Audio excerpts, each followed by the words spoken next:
Mujahidah Basarang, seorang dosen di Politeknik Kesehatan Muhammadiyah Makassar pada program studi Diploma 3 Teknologi Laboratorium Medis.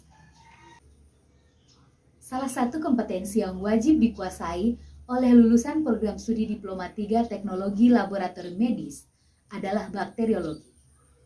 Pada video berikut, saya akan membawakan salah satu materi pada mata kuliah Bakteriologi 1 dengan bobot SKS 2, yaitu Teori 1 SKS dan Praktikum 1 SKS. Adapun capaian pembelajaran lulusan yang dibebankan pada mata kuliah ini adalah mengetahui dasar-dasar bakteriologi dan mampu melakukan teknik pewarnaan bakteri untuk mengidentifikasi bakteri penyebab infeksi secara mikroskopis. Sehingga, untuk mencapai CPMK yang dimaksud, maka bahan kajian yang diberikan adalah: pertama, morfologi dan struktur bakteri; kedua, fisiologi pertumbuhan dan reproduksi bakteri; ketiga, metabolisme bakteri; keempat, genetika bakteri; kelima, penyebaran dan pengendalian bakteri; keenam, menjelaskan bakteri patogen; ketujuh, pewarnaan bakteri meliputi pewarnaan sederhana, pewarnaan gram, pewarnaan basil tahan asam, pewarnaan negatif, dan pewarnaan khusus. Mata kuliah ini disajikan dalam bentuk kuliah hybrid learning, yaitu penggabungan kuliah melalui aplikasi video interaktif dan praktikum di laboratorium. Untuk mengukur keberhasilan CPMK, maka saya membuat rubrik penilaian terhadap penguasaan teori peserta didik berdasarkan tugas yang diberikan.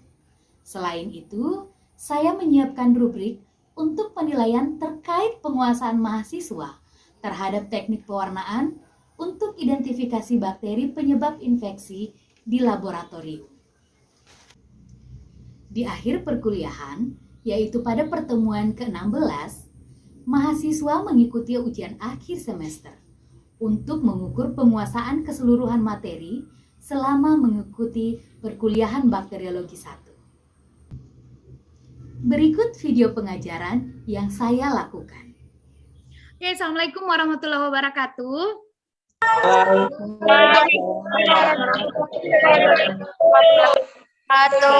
Alhamdulillah kita puji syukur kita panjatkan kehadirat Allah Subhanahu wa taala karena pada hari ini, karena kita masih diberikan kesehatan, kita masih bisa melanjutkan perkuliahan kita, di mana materi kita pada hari ini adalah tentang pewarnaan. Salah satu pewarnaan yang akan kita bahas hari ini adalah pewarnaan gram. Ini adalah lanjutan materi kita sebelumnya, yaitu tentang pewarnaan sederhana, yaitu pewarnaan yang menggunakan berapa macam zat warna? Satu. Ya, karena menggunakan satu macam zat warna, makanya dinamakan pewarnaan sederhana. Nah, sekarang kita akan melanjutkan ke pewarnaan gram, di mana prosedurnya itu lebih kompleks dibandingkan pewarnaan sederhana. Oke, nah, pada mata kuliah ini, capaian pembelajarannya adalah setelah perkuliahan, diharapkan mahasiswa itu mampu melakukan prosedur pewarnaan gram untuk mengidentifikasi bakteri penyebab infeksi secara mikroskopis. Kemudian yang kedua, menentukan sifat bakteri berdasarkan hasil pewarnaan bakteri. Oke. Untuk bahan bacaan di sini Ibu sajikan ada beberapa ada beberapa buku dan ada beberapa jurnal. Yang pertama itu buku Mikrobiologi Kedokteran. Ini penulisnya adalah Brooks, Carroll dan kawan-kawan. Kemudian ada buku Cappuccino yang judulnya adalah Manual Laboratorium Mikrobiologi. Kemudian yang ketiga ada buku staf pengajar FKUI yang judulnya tentang buku ajar mikrobiologi kedokteran. Kemudian ada jurnal yang ini merupakan jurnal hasil penelitian Ibu tentang yang di dalamnya itu ada pewarnaan gram. Apa yang kamu pikirkan melihat gambar bakteri ini? Oke. Ayo, Bu. Oke, Nini, silahkan Nini. Bakteri. Iya. Bakteri basil warna ungu dan bakteri basil warna merah. Oke, jadi di sini ada 2 jenis bakteri ya. Meskipun bentuknya sama-sama basil, ya, tapi warnanya berbeda. Hasil pewarnaan ini itu diperoleh melalui prosedur pewarnaan Gram. Jadi, Bapak ini adalah orang yang pertama kali menemukan pewarnaan Gram. Ada orang meninggal karena menderita penyakit pneumonia, dan dia ingin mengetahui bagaimana bentuk bakteri yang ada pada paru-paru si pasien yang meninggal tersebut. Nah, apa yang didapatkan oleh Bapak Hans Christian Gram ini? Dia menemukan bahwa Streptococcus pneumonia dan Klebsiella pneumonia yang sama-sama ditemukan sebagai penyebab penyakit pneumonia ini memiliki warna yang berbeda, sedangkan prosedur pewarnaannya sama. Nah, ini Streptococcus pneumonia ini memberi warna, ketika diwarnai itu memberi warna ungu, sedangkan Klebsiella itu memberi warna merah. Dan kedua bakteri ini sama-sama ada pada jaringan paru-paru penderita pneumonia yang meninggal tadi. Paham ya? Apa tujuan pewarnaan Gram? Jadi tujuan dari pewarnaan Gram itu adalah untuk membedakan antara sifat bakteri Gram positif dengan bakteri Gram negatif. Itu perbedaannya didasarkan terhadap struktur dinding sel. Jadi karena perbedaan struktur dinding sel dari kedua bakteri ini, makanya memberikan respon yang berbeda terhadap pewarnaan Gram. Oke, jadi kamu bisa lihat di sini Gram positif versus Gram negatif. Paham banget ya, kayaknya ini udah ngangguk-ngangguk semua.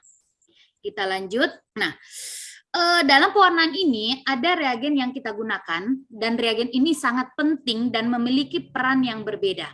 Di sini ada 4 reagen dengan warnanya khusus masing-masing, di mana yang pertama itu ada kristal violet, yang kedua adalah garam iodin, yang ketiga adalah etil alkohol, dan yang keempat adalah safranin. Setelah itu, pada tahapan pertama ini, kita teteskan dengan kristal violet.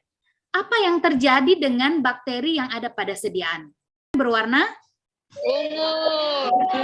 Iya, betul sekali.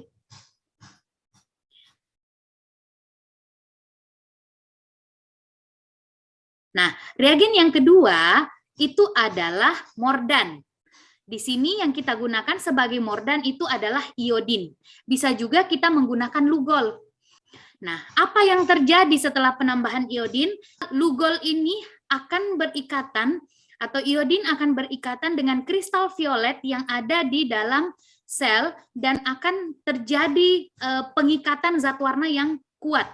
Nah, karena ada pengikatan zat warna yang kuat ini, sehingga bakteri ini akan terlihat lebih jelas, dan zat warna yang sudah terikat pada bakteri itu akan sulit dilunturkan. Jadi fungsi iodin ini adalah meningkatkan afinitas pengikatan zat warna oleh bakteri, sehingga warna menjadi lebih kuat terikat dan zat warna menjadi lebih sulit untuk dilunturkan. Nah, setelah itu kita tambahkan dengan etil alkohol, kita biarkan selama beberapa detik saja. Pada pencucian alkohol ini menyebabkan bakteri terdiferensiasi seperti yang tadi Ibu bilang. Di sini kita bisa lihat ada basil tidak berwarna dan ada kokus yang berwarna ungu. Setelah kita tetesi dengan safranin, bakteri yang tidak berwarna ini kemudian akan menyerap zat warna safranin ini. Makanya di sini ada yang berbeda. Nah, mengapa terjadi perbedaan warna antara bakteri gram positif dengan bakteri gram negatif, sedangkan pada prosedurnya itu sama? Oke, ada 2 teori yang menjelaskan mengapa terjadi perbedaan warna antara bakteri gram positif dengan bakteri gram negatif. Yang pertama itu ada namanya teori Salton. Teori Salton ini menjelaskan bahwa karena kandungan lipid pada bakteri gram negatif itu tebal sekali, yaitu sekitar 20%, itu menyebabkan pori-pori membesar ketika dia ditambahkan zat pemucat atau etil alkohol tadi. Nah, karena itu zat warna yang sudah diserap itu akan dilepaskan karena terbentuk pori-pori yang besar. Sedangkan pada bakteri gram positif, penambahan lipid itu menyebabkan terjadi denaturasi protein. Proteinnya menjadi kaku, menjadi keras, dan pori-pori mengecil. Sehingga ketika terjadi pencucian dengan alkohol, itu dinding sel yang berbentuk protein itu menahan kristal violet keluar dari dinding sel bakteri. Nah, kemudian teori yang kedua itu ada permeabilitas dinding sel. Kalau pada bakteri gram positif, permeabilitasnya itu kurang. Karena permeabilitasnya kurang, maka kristal violet yang ada pada peptidoglikan itu sulit untuk keluar. Berbeda dengan bakteri gram negatif, di mana permeabilitas dinding selnya itu sangat besar, sehingga gampang sekali ketika terjadi pencucian, maka kristal violet yang kompleks dengan iodin itu gampang sekali keluar. Ini adalah penelitian tentang identifikasi Staphylococcus aureus. Dari sampelnya itu ditemukan Staphylococcus aureus. Dan untuk menentukan Staphylococcus aureus ini, itu harus melalui prosedur pewarnaan gram. Pada media itu kita tanam Escherichia coli. Dan setelah tumbuh, itu kita harus konfirmasi apakah betul yang tumbuh ini Escherichia coli ataukah bakteri lain. Nah, makanya itu dia harus dilakukan pewarnaan gram untuk kepentingan medis. Kenapa harus dilakukan pewarnaan gram? Pewarnaan gram secara untuk tujuan medis itu adalah untuk pemilihan antibiotik yang tepat untuk kepentingan terapi atau pengobatan. Nah, dalam pewarnaan gram ada yang harus kita perhatikan. Pertama, ketebalan sediaan. Sediaan itu tidak boleh terlalu tipis dan juga tidak boleh terlalu tebal. Iya. Yang selanjutnya adalah waktu dekolorisasi harus tepat. Kenapa? Karena dengan dekolorisasi yang terlalu lama itu bisa menyebabkan bakteri gram positif yang harusnya berwarna ungu itu berubah menjadi merah. Kemudian yang selanjutnya, umur biakan 24 sampai 48 jam. Jika lebih dari 48 jam, bakteri itu sudah mengalami kerusakan pada struktur dinding selnya.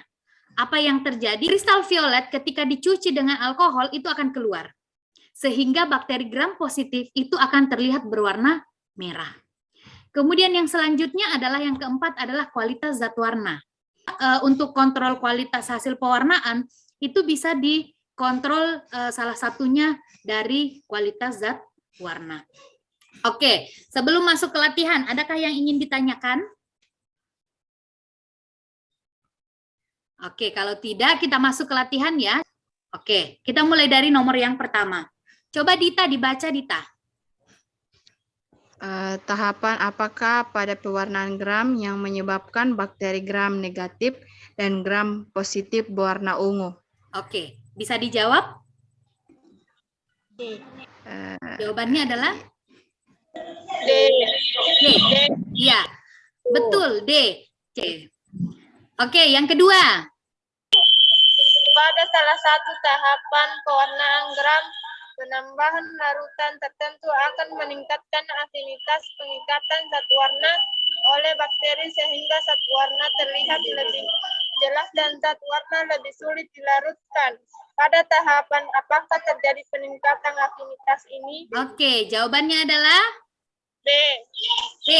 Beta ya. Sediaan digenangi dengan Lugol. Betul sekali. Oke, good job semua. Bisa dibaca ini. Tahapan akhir pewarnaan gram adalah penambahan karbol-fuksin atau safranin sebagai pewarna kontra pada sediaan. Pada tahapan ini, apa yang terjadi pada bakteri gram negatif dan bakteri gram positif? Bisa dibaca, bisa dijawab? Bakteri gram positif berwarna ungu dan bakteri gram negatif warna merah. Bu. Iya, betul sekali. Ada yang jawaban lain kah selain itu? Kalau ada yang jawabannya lain berarti masih belum paham. Betul itu, Bu. Oke, thank you. Kemudian nomor yang kelima, Rahma Aziza. Dibaca Rahma. Kalau bisa dijawab, dijawab. Kalau nggak bisa nggak apa-apa. Seorang ATLM melakukan penelitian menggunakan Staphylococcus aureus. Sebagai bakteri uji, ATM tersebut melakukan pewarnaan gram pada bakteri tersebut yang telah diinkubasi selama 2 jam. Akan tetapi, hasil pewarnaan menunjukkan reaksi pewarnaan bakteri gram negatif. Mengapa hal ini bisa terjadi? Oke, Dinding sel bakteri rusak. ya, betul. Ini prosedur pewarnaan ini harus dikuasai ya, karena nanti di laboratorium Ibu akan tunjuk menjelaskan prosedurnya sebelum kita melaksanakan prosedur pewarnaan gram. Oke, terima kasih. Assalamualaikum warahmatullahi wabarakatuh. Waalaikumsalam warahmatullahi wabarakatuh. Ya, sama-sama. Terima kasih, Bu. Oke, Assalamualaikum warahmatullahi wabarakatuh.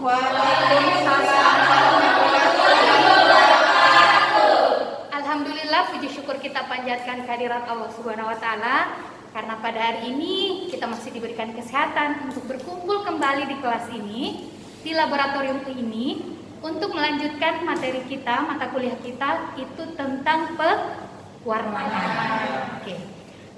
Untuk kesempatan kali ini praktikum kita itu akan berjudul tentang pewarnaan gram. Oke, dari sekian banyak pewarnaan, salah satu pewarnaan yang paling penting di laboratorium itu adalah pewarnaan gram. Nah, mengapa kita harus mempelajari pewarnaan gram? Sesuai dengan capaian pembelajaran yang telah dijelaskan di kelas, bahwa setelah mengikuti perkuliahan ini, diharapkan mahasiswa mampu menerapkan teknik pewarnaan gram dalam identifikasi bakteri secara mikroskopis. Dan yang kedua, setelah mengikuti perkuliahan ini, mahasiswa bisa membedakan antara bakteri gram positif dan bakteri gram negatif. Oke, sesuai dengan instruksi di kelas bahwa sebelum masuk di laboratorium berarti itu harus mempelajari mempelajari prosedur kerja. Sudah belajar? Sudah hafal? Sudah paham? Oke. Kalau begitu, Ibu akan menunjuk satu orang untuk menjelaskan cara melakukan pewarnaan gram. Yang ingin menjelaskan prosedur pewarnaan gram siapa? Saya, Bu. Oke, Rahmat, silakan Rahmat. Prosedur pewarnaan gram. Yang pertama, siapkan alat dan bahan, kemudian kaca objek dibersihkan di atas api Bunsen. Setelah itu, ambil 1 OC NaCl, kemudian diletakkan di atas kaca objek, kemudian 1 OC biakan bakteri diambil, diletakkan di atas kaca objek, lalu disuspensikan. Setelah itu difiksasi di atas api Bunsen. Setelah difiksasi, tambahkan kristal violet. Setelah ditambahkan kristal violet 1 menit, kemudian dicampurkan lagi dengan larutan Lugol selama 1 menit juga. Setelah itu dibersihkan menggunakan air mengalir. Setelah dibersihkan dengan air mengalir itu ditambahkan lagi dengan alkohol 95% selama 15-20 detik. Setelah itu dibersihkan, dibilas. Setelah dibilas lagi ditambahkan safranin selama 45 detik. Setelah itu dibilas, kemudian diamati di mikroskop dengan pembesaran 100 kali. Oke, jadi semua sudah hafal ya prosedurnya ya? Kita bisa praktikum sekarang? Bisa. Oke. Jadi dalam praktikum ini Ibu akan langsung memberi penilaian dengan melihat kemampuan yang pertama, bagaimana membuat sediaan. Yang kedua, bagaimana melakukan prosedur pewarnaan. Prosedur pewarnaannya itu berdasarkan tahapnya itu semua akan dinilai. Dan yang ketiga, itu bagaimana melakukan pengamatan mikroskop. Dan yang terakhir adalah bagaimana menginterpretasi hasil pengamatan. Bisa ya? Bisa. Oke, silahkan mengambil bahan, alat dan bahan yang dibutuhkan. Oke, silahkan dimulai.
Genangi sediaan dengan kristal violet dan biarkan selama 1 menit.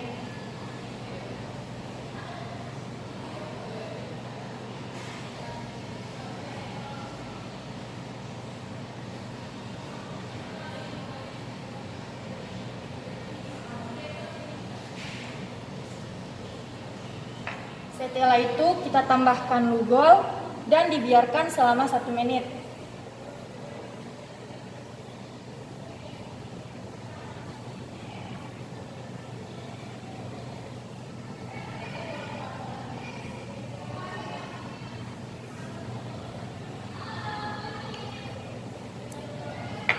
Sediaan dengan air mengalir secara perlahan-lahan.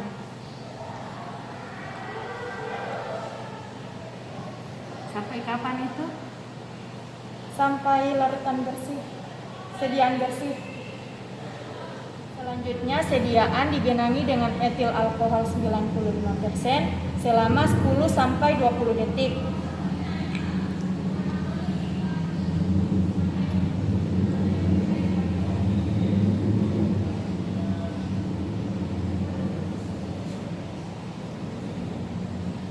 Selanjutnya bilas lagi menggunakan air mengalir secara perlahan-lahan.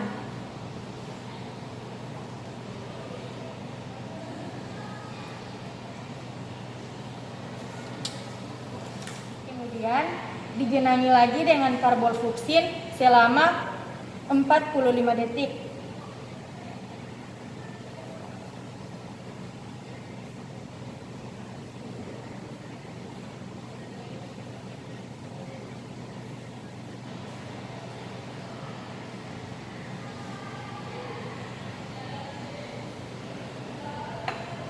Selanjutnya dibilas lagi menggunakan air mengalir secara perlahan-lahan.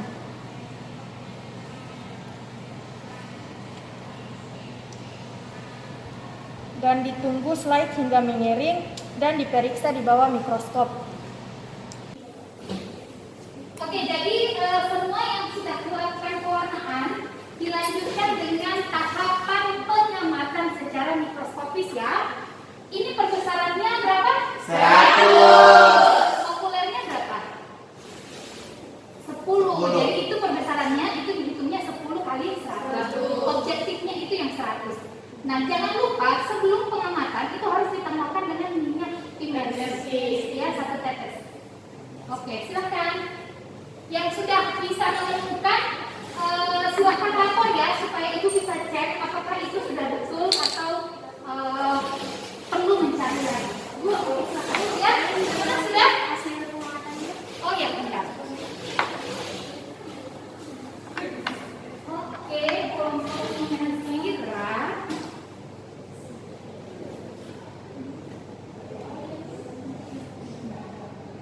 Iya, ini sudah betul. Jadi kamu yakin apa ini? Menurutmu apa yang kamu dapatkan ini?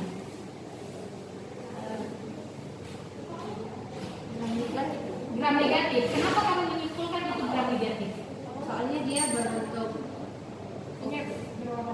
berwarna merah. Iya, oke. Jadi yang gram negatif itu berwarna merah. Kalau gram positif berwarna apa? Ungu. Oke. Silakan dipotret ya supaya dilaporkan. Ibu dapat yang ungu. Oke. Agak bingung. Oh iya, di sini, ini kamu coba diperhatikan baik-baik karena ini ada 2 jenis bakteri di sini. Ada yang berwarna merah dan ada yang biru. Biru apa ungu? Ungu. Ungu. Jadi coba kamu perhatikan di sini, ini ada 2 jenis bakteri di dalam. Semua bisa? Semua dapat? Yang lain sudah dapat? Sudah. Oh iya, oke, terima kasih. Oke. Jadi setelah melakukan percobaan tadi, melakukan praktikum tadi dan sudah melakukan pengamatan, Ibu akan mengajukan beberapa pertanyaan. Bisa ya? Bisa. Yang pertama, apa tujuan praktikum ini? Oke, silakan Bu Jana. Berdiri ya. Praktikum ini adalah untuk mengetahui teknik pewarnaan gram dan untuk membedakan gram positif dan gram negatif. Oke, betul. Jadi tujuan praktikum kita yang pertama itu kita kan sebagai RTM nanti harus bisa mengidentifikasi bakteri penyebab infeksi. Nah, salah satu pewarnaan yang paling sering digunakan untuk mengidentifikasi bakteri penyebab infeksi, itu adalah pewarnaan gram. Ya, kenapa? Karena dengan pewarnaan gram kita bisa membedakan bakteri gram positif dengan bakteri gram negatif. Oke ya, bisa ya? Bisa. Oke. Pertanyaan yang kedua. Apa saja reagen yang digunakan dan fungsinya? Reagen dan fungsi yang digunakan pada pewarnaan gram. Oke, silakan. Bid ya. Adapun reagennya itu ada 4. Yang pertama kristal violet itu sebagai pewarna utama. Selanjutnya itu lugol. Lugol itu untuk meningkatkan afinitas zat warna pada sel bakteri. Selanjutnya yang ketiga itu ada etil alkohol 95% itu sebagai pemuncat. Dan yang terakhir itu larutan karbonfluksin atau safranin sebagai zat warna tandingan. Oke, silakan. Terima kasih. Selanjutnya pertanyaan yang ketiga itu adalah apa yang bisa kamu simpulkan dari percobaan ini, dari praktikum ini? Ya, silakan Dwi Alia. Jadi dari percobaan yang kita lakukan dapat disimpulkan bahwa bakteri gram positif berwarna ungu karena telah menyerap zat warna utama atau kristal violet dan tidak luntur oleh alkohol. Sedangkan bakteri gram negatif dia berwarna merah karena zat warna utama tadi telah larut oleh alkohol dan menyerap warna safranin atau karbonfluksin. Terima kasih. Ya, terima kasih. Jadi semua sudah paham ya tujuan kita melakukan praktikum hari ini dan hasilnya bagaimana? Paham ya? Paham. Nah, selanjutnya apa yang kita praktikumkan ini silahkan dilaporkan dalam laporan sesuai dengan mekanisme yang sudah kita bicarakan di pertemuan sebelumnya. Laporan ini harus dikumpulkan sebelum kita pertemuan pada percobaan berikutnya. Praktikum berikutnya itu tentang pewarnaan diferensial, pewarnaan BTA, basil tahan asam. Nanti bawa spesimennya berupa sekutu. Bisa ya? Bisa. Oke. Terima kasih banyak atas perhatiannya. Semoga kita sehat selalu. Dan pekan depan kita bisa bertemu lagi untuk melanjutkan praktikum kita. Terima kasih atas perhatiannya. Assalamualaikum warahmatullahi wabarakatuh.